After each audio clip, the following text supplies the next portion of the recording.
Bienvenidos a V Noticias, el informativo semanal de la Unidad para la Atención y Reparación Integral a las Víctimas. En el marco del Día Internacional de los Derechos Humanos, la Unidad para las Víctimas acompañó y apoyó la entrega del cuerpo de Gloria Isabel Anzola, víctima de la toma del Palacio de Justicia. En una ceremonia solemne en el patio central del Palacio de Justicia, lugar en el que ocurrió la toma el 6 de noviembre de 1985, los familiares de Gloria Isabel recibieron en un cofre los restos de la abogada bogotana, que tenía 33 años, en el momento de su desaparición forzada. Recordemos que Gloria Anzola de la Nao fue víctima de desaparición forzada en esos hechos lamentables del 6 y 7 de noviembre del 85. Yo, como les digo, tengo que cerrar este capítulo, agradecer y compartir esa gran lección que me ha infundado mi padre, amigos, conocidos. Y la lección es, hay que seguir adelante. Luego de una investigación y luego que Fiscalía y Medicina Legal logran identificar plenamente el cuerpo, hoy podemos decirle a los familiares que se los entregamos y Comunidad para las Víctimas los estamos acompañando. La víctima era sobrina de Aide Anzola, magistrada del Consejo de Estado. La directora de Registro y Gestión de la Unidad para las Víctimas confirmó que el pasado 2 de diciembre fueron incluidas en el Registro Único de Víctimas 8 personas que habían declarado su afectación por el atentado ocurrido en el Centro Comercial Andino del pasado 17 de junio de 2017. En el caso particular de las 8 víctimas, se valoraron los hechos, se bajaron, digamos, a un ámbito de interpretación de la jurisprudencia, que es la relación cercana y suficiente con el conflicto armado, ¿cierto? Se revocó una decisión que en principio se había tomado negativa y se aceptó la decisión, se aceptó y se asumió la decisión de tutela. Y por eso hoy esas víctimas están en el Registro Único de Víctimas y pasan a la ruta de atención y reparación. En la ciudad de Bogotá se realizó la primera sesión del Comité Ejecutivo de la nueva Mesa Nacional de Participación Efectiva de Víctimas para el periodo 2019-2021. En este se planteó lo que será el plan de acción para el próximo año. Durante el primer plenario de la Mesa Nacional de Participación de Víctimas fueron elegidos los representantes a los subcomités técnicos del Sistema Nacional de Atención y Reparación Integral a las Víctimas. Tendremos la oportunidad de presentarle las distintas necesidades que se presentan en todo el territorio nacional con las víctimas del conflicto armado. Los delegados de la Mesa Nacional eligieron a sus representantes ante el Consejo Nacional de Participación, el Comité Asesor de la Unidad de Búsquedas de Personas Dadas por Desaparecidas, el Consejo Nacional de Paz y el Consejo Nacional de Planeación. Poder solicitar un balance real de los alcances que tuvo la ley y las falencias para ahora desde ahí empezar a hacer las propuestas relevantes en torno al tema de víctimas. Fueron elegidos los representantes de 16 comités temáticos por hechos victimizantes y enfoques diferenciales que serán los encargados de la planeación, concertación, ejecución y control de la política pública de víctimas. En el departamento de Córdoba se cerraron 2 sujetos de reparación colectiva. Se trata de las comunidades étnicas pertenecientes al pueblo rom de Sagún y San Pelayo. Con una plegaria en lengua gitana se dio cierre administrativo del sujeto de reparación colectiva étnico del pueblo rom y sus compañías en San Pelayo, Córdoba. Durante 3 años, la entidad atendió y trabajó en la reparación a esta comunidad que sufrió afectaciones como el confinamiento, la restricción de la movilidad y el desplazamiento con ocasión de conflicto armado. Que pudimos cumplir con 3 medidas que teníamos en el PIR, que empezó en 2015 y estamos cerrando hoy, está haciendo este cierre administrativo. El reconocimiento de los saberes propios y la identificación de formas de resolución de conflicto fueron algunos de los aportes de la unidad en su reparación colectiva. Sí, me siento bien, le doy gracias a Dios por todas estas actividades, por todos estos recursos, por este apoyo que nos ha dado la unidad de víctimas. También en Sagún, la unidad dio por finalizada el plan de reparación colectiva de esta población que comenzó en el 2015. En el Coliseo Municipal de Simacota se llevó a cabo el cierre del sujeto de reparación colectiva de Simacota Sector Alto. Este es el 4º sujeto que se cierra en Santander, en cumplimiento de la Ley 1448 y como una contribución al mejoramiento de las condiciones de vida y convivencia de la población.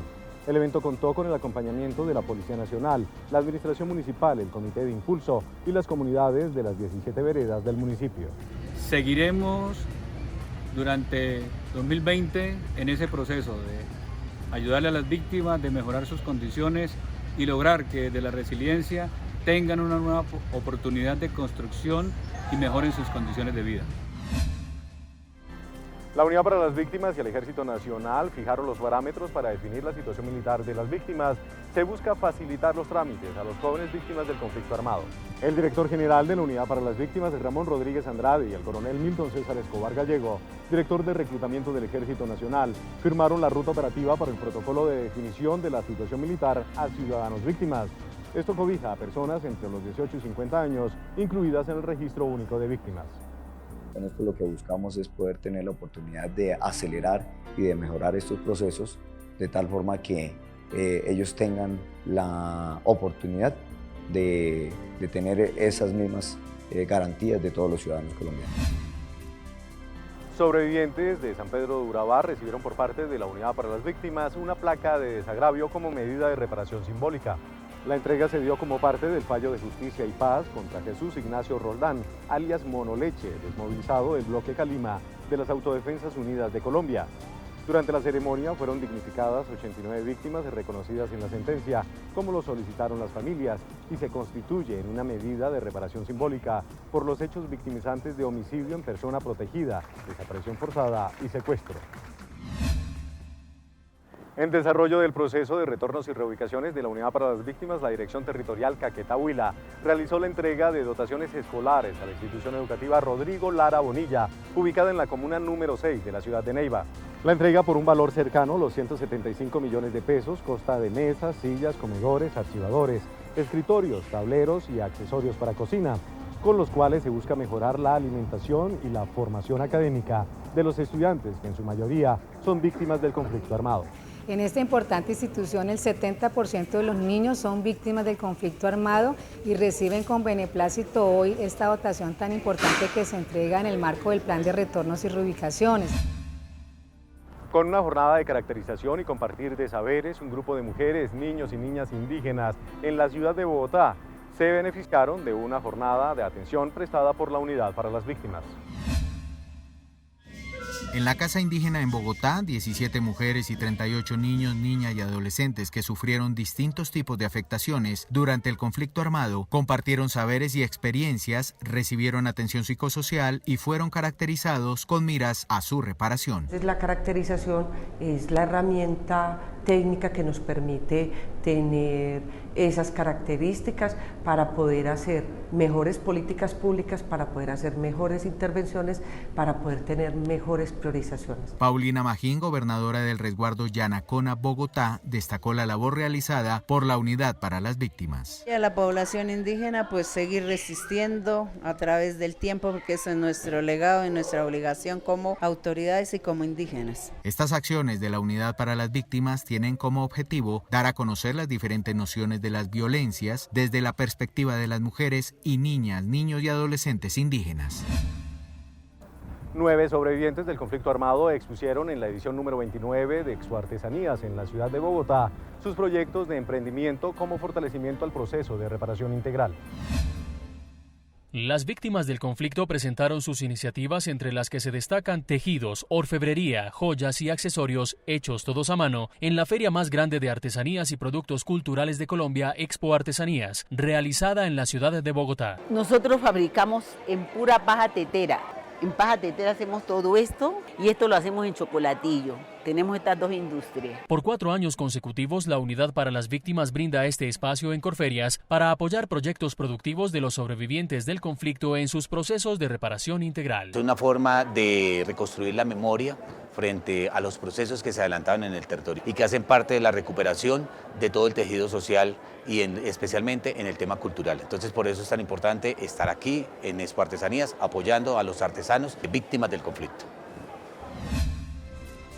Hasta aquí el informativo V Noticias. Muchas gracias a las personas que nos escriben a diario. La próxima semana regresamos con el recuento de toda la actividad en la agenda noticiosa de la Unidad. Recuerden que pueden seguirnos en nuestras redes sociales, en Facebook, en Instagram, en YouTube, en Twitter con @UnidadVíctimas. Hasta pronto.